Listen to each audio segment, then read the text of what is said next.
Bonjour à tous et bienvenue dans cette nouvelle vidéo. Depuis plusieurs mois, on voit de plus en plus fleurir un petit peu partout sur internet et notamment sur les réseaux sociaux des vidéos, des posts, des articles affichant les montants astronomiques déclarés par certains collectionneurs ou influenceurs de leur collection personnelle.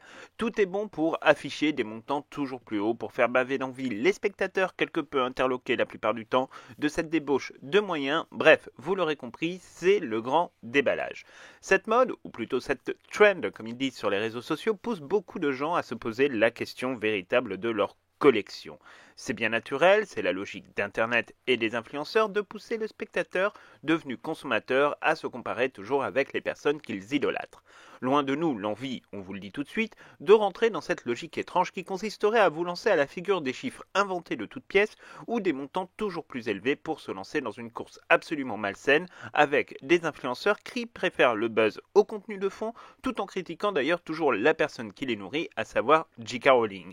Parce que c'est bien gentil de faire tout un tas de vidéos pour aller critiquer J.K. Rowling en la traitant de tous les noms et en inventant entre guillemets des propos qu'elle n'a jamais tenus, mais c'est aussi évidemment très facile de continuer à travailler sur son dos, à se faire de l'argent, et ça vous le savez, nous le critiquons sans cesse.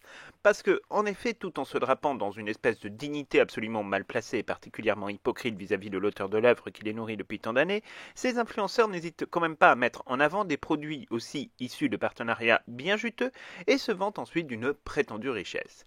Alors, n'y voyez aucunement un propos de jaloux. On préfère prévenir tout de suite vis-à-vis de telle ou de telle collection ou de tel influenceur. Nous considérons juste que si nous avons plaisir à vous partager parfois certaines pièces de notre collection, nous disons aussi que cela relève parfois du domaine privé et surtout que faire le contraire, c'est quand même un peu de l'exhibitionnisme matériel mal placé. Loin de nous l'envie de vous faire baver devant, on va dire, des éditions extraordinairement rares de notre collection, notamment pour ce qui est de Minalima, des éditions print jamais mises en vente ou même des objets de tournage qui sont introuvables sur le marché. Ce n'est ni notre but ni notre souhait, car cela ne serait absolument pas vous respecter en tant que spectateur.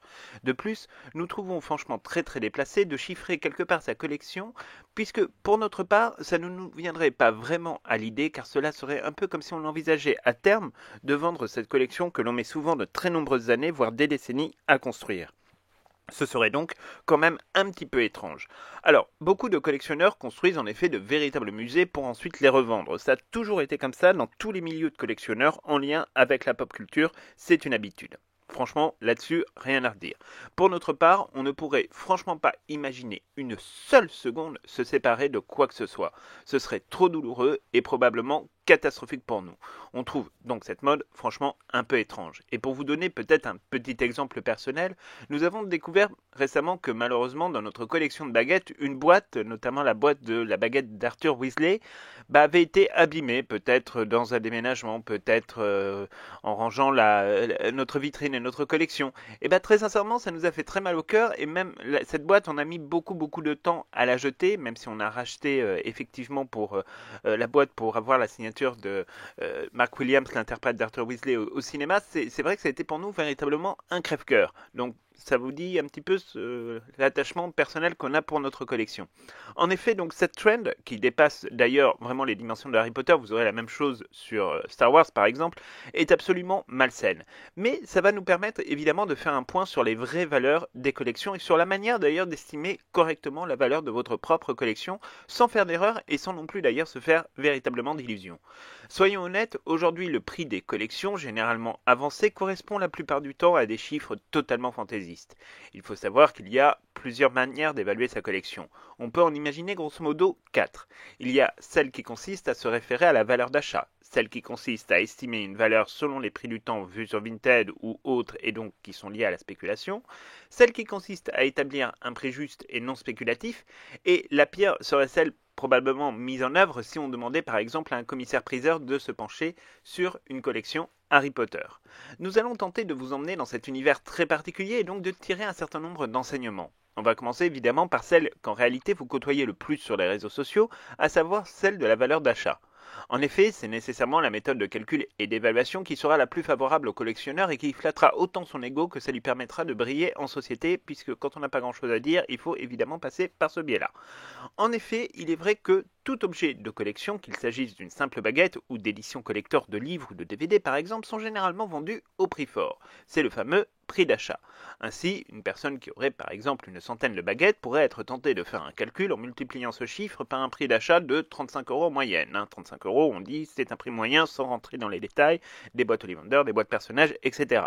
On obtiendrait ainsi le chiffre par exemple de 3500 € à l'achat, ce qui constitue déjà une certaine somme. On pourrait ensuite ajouter le prix de chaque objet de collection vendu par Noble Collection, mettons en moyenne par exemple à 90 €, ce qui est très très bas pour certaines pièces qui dépassent largement les 200 ou 300 €, et en mettant qu'on les multiplie par une quarantaine d'objets qui sont à peu près disponibles, cela donnerait aussi à minima une somme qui serait plus près de 4000 €. Et là, pour le coup, on serait évidemment dans l'hypothèse basse. On ne compte même pas le prix des balais, etc., etc. Enfin bref, vous l'aurez compris, le prix d'achat donne nécessairement très rapidement des montants complètement fous. Alors, encore une fois, on précise, et n'y voyez aucune forme de jalousie puisque notre collection figure probablement parmi les plus grandes de France, donc on n'a pas à être envieux de quoi ou de qui que ce soit, et nous ne souhaitons pas afficher pour des raisons de décence vis-à-vis de vous, en fait, ce que nous dépensons dans quoi et pourquoi. Le fait est que le prix d'achat est évidemment toujours un prix globalement important. Il ne faut pas oublier que pour tout collectionneur, cette collection va se déployer sur des années. Pour notre part, cela fait déjà près de 23 ans que nous avons débuté notre collection qui s'est agrandie proportionnellement à notre entrée dans la vie active et à l'évolution également de nos carrières professionnelles et donc forcément de nos revenus. Les prix d'achat donc d'une collection sont généralement des très grosses sommes mais qu'il faut étaler déjà sur le temps long, voire très long, et il faut savoir également que nous n'avons par exemple nous jamais bénéficié d'aucun partenariat à ce stade et nous n'avons donc jamais reçu aucun de nos objets de collection, en dehors par exemple d'un exemplaire de l'édition 4K des 20 ans de Harry Potter à l'école des sorciers que nous vous avions fait gagner d'ailleurs dans un concours sur notre page Instagram. À la différence d'autres influenceurs, nous n'incluons donc pas dans notre collection des pièces offertes par un service de presse ou dans le cadre d'un partenariat, ce qui est quand même très très important, il faut bien le dire, et qu'il faut préciser. Et d'ailleurs, nous ne faisons pas non plus d'argent sur Vinted, évidemment, à la revente. En réalité, cette évaluation donc au prix d'achat ne vaut franchement pas grand-chose, car comme dans toute collection au final, il n'y a jamais de revente au prix d'achat. C'est comme lorsque vous procédez par exemple à l'achat d'une voiture. À peine le concessionnaire sera dans votre rétroviseur que votre voiture aura perdu déjà beaucoup de valeur. Pire encore, sur une collection, mis à part si vous avez des pièces très rares, concrètement par exemple une baguette Harry Potter boîte Ollivander ne vaut absolument rien à la revente et autant dire que son prix d'achat peut être divisé par 2 ou par 3 très rapidement. Compte tenu du nombre titanesque, plusieurs millions d'exemplaires probablement en circulation, autant vous dire que la valeur d'achat c'est quand même quelque chose qui reste totalement illusoire. Deuxième manière d'évaluer une collection, c'est se baser sur les sites de revente et se créer en fait sa propre échelle pour revendre des articles. Alors généralement c'est l'une des méthodes les plus utilisées, mais qui très sincèrement ne se base sur aucune valeur scientifique ni sur aucune valeur réelle. Disons-le tout de suite, cette méthode revient grosso modo à sortir le doigt par la fenêtre pour voir le sens du vent et surtout donc de profiter parfois de la crédulité de certains fans. On ne va pas se mentir entre nous, sur Vinted, Le Bon Coin et compagnie, on trouve tout et n'importe quoi, les arnaques sont très nombreuses et les prix de revente sont parfois totalement fantaisistes. Le collectionneur désireux donc d'évaluer sa collection partira de facto avec de très mauvaises informations s'il tente d'établir son évaluation avec des données qui sont nécessairement erronées. Par exemple, on trouve sans difficulté à la revente des éditions livres de Harry Potter présentés comme étant des premières éditions en grand format. Outre le fait que les 3 premiers livres ne sont jamais sortis qu'en édition de poche dans un premier temps, il faut bien aussi comprendre qu'il y a première édition et première édition. Effectivement, si vous possédez l'un des 2500 tout premiers exemplaires de Harry Potter and the Philosopher's Stone en anglais publiés chez Bloomsbury lors du tout premier tirage, là, ok, vous êtes des vénards, vous avez une petite fortune entre les mains. Mais si vous avez une première édition Gallimard, par exemple, de Harry Potter à l'école des sorciers, elle ne vaudra pas plus de 2 ou 3 € en fonction de l'état et non pas 30 ou 50 € comme on le voit souvent. En effet, soyons là aussi honnêtes, une première édition tirée à des dizaines de milliers d'exemplaires ne vaut pas grand-chose si ce n'est rien. Inutile donc de spéculer sur des soi-disant trésors qui n'existent que dans nos rêves. Encore une fois, ce n'est pas un jugement de valeur, mais c'est la triste réalité. On aura beau affirmer qu'une première édition vaut plus qu'une seconde édition, en réalité c'est totalement faux puisque ce qui compte surtout c'est le nombre de tirage. Les livres Harry Potter ont été tirés, on le sait, à des millions d'exemplaires, dont beaucoup sont encore en circulation. Donc, il ne faut pas se faire de film là-dessus, c'est vraiment de la spéculation. Alors d'ailleurs, parfois il y a aussi de la spéculation sur des produits de collection. Le couteau de Dumbledore, par exemple, dont la production fut un temps arrêtée par Noble Collection pendant la crise sanitaire pour des raisons d'approvisionnement, a atteint des sommes quand même franchement intolérables sur les sites de revente, parfois jusqu'à 300-400 euros, donc c'est-à-dire vraiment plus de 3 ou 4 fois le prix initial. Les acheteurs seront donc heureux de constater que ce produit est de nouveau fabriqué et distribué par Noble Collection depuis le mois de janvier 2023 et qu'ils ont donc foutu 300-400 euros à la poubelle. Il en va d'ailleurs de même pour l'épée de Gryffondor qui s'est vendue parfois jusqu'à 2 fois son prix d'achat sous prétexte d'une pseudo fin de production. Il semble donc très difficile d'établir des prix sur des produits dont on ne connaît pas exactement la stratégie de la Warner et de ses distributeurs. Par exemple, le collier d'opale remis à Katy Bell dans le 6e tome a été distribué fut une époque à Universal pour la modique somme de 230$. Et il se retrouve aujourd'hui vendu à près de 10 000 euros. On marche complètement sur la tête. Il suffirait d'ailleurs que demain matin, un cadre de la Warner Bros se décide à le ressortir pour faire regretter à des collectionneurs d'avoir dépensé autant d'argent. Alors, vous nous direz que chacun est libre de vendre ou d'acheter au prix qu'il le souhaite, et c'est bien vrai. Mais faut-il encore que cela soit fait dans une dimension quand même d'honnêteté de la part du vendeur? Quand on spécule sur des objets pour rentabiliser un achat, on est déjà dans une forme de malhonnêteté intellectuelle. Si l'on reprend par exemple notre exemple de la baguette de Harry Potter en boîte Ollivander, on constate que plusieurs sont disponibles dans une fourchette allant grosso modo de 20 à 50 euros. La réalité est que ce chiffrage est déjà beaucoup trop élevé par rapport à la valeur réelle de l'objet qui, soyons honnêtes, n'est rien d'autre qu'un bout de plastique ou de résine dans le meilleur des cas. Estimer donc sa collection avec cette méthode de calcul semble plus relever de l'aventure que de la véritable méthode scientifique basée sur une réalité. Comme souvent sur Internet, on trouve de tout, mais le plus souvent c'est la malhonnêteté qui se cache et la recherche du profit. Ainsi, une très grande majorité d'objets, et notamment les baguettes, sont totalement surévalués. Il en va de même pour ceux qui revendent des marchandises, y compris par exemple des sacs plastiques d'Universal à des prix absolument démentiels et qui trouvent d'ailleurs preneurs. À l'occasion, nous pourrions ramener lors d'un prochain voyage les fameux sacs si ça intéresse certains d'entre vous, et ce sera gratuit car ça n'a absolument aucune valeur. Une petite bouteille de jus de citrouille achetée à 8,50$ ne vaut pas 40, ni 30, ni 20 euros, surtout en plus que la bouteille est vide et donc globalement n'est qu'un bout de plastique décoré. Alors, pour contrebalancer, on pourra toujours dire qu'il existe en réalité toujours de la spéculation sur toutes les collections et c'est totalement vrai. La spéculation, elle est nécessaire à tout marché, c'est une logique indéniable. Cependant, il y a quand même des limites probablement à ne pas franchir, et notamment celle de la malhonnêteté.